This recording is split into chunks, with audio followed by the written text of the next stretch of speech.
আজকে হচ্ছে মাঘী পূর্ণিমা। এই পূর্ণিমার দিন আমাদের এখানে একটা পুজো হয় অ্যাকচুয়ালি পাশের পাড়াতে। তো সেই উপলক্ষে আমরা ভোগ খেতে গিয়েছিলাম, খিচুড়ি দিয়েছিল, খুব গরম ছিল খিচুড়িটা। এই দেখো সবাই মিলে খিচুড়ি খেতে বসে পড়েছে, সবাই খিচুড়ি খাচ্ছি, দেখে নাও।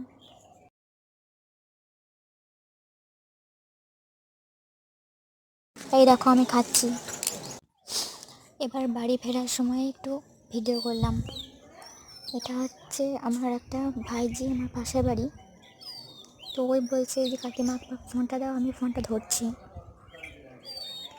তা আমরা সেজে গুজে গিয়েছিলাম, দেখো বন্ধুরা। আমার ভাইজিটা না খুব হাসাতে পারে, তাই একটু হেসে হেসে বাড়ি ফিরছিলাম। তো আবার পরের ভিডিওতে দেখা হবে। ভুল ত্রুটি হলে ক্ষমা করে দিও, আর লাইক কমেন্ট শেয়ার সব করে দিও। Tata, bye bye. Subscribe to my channel.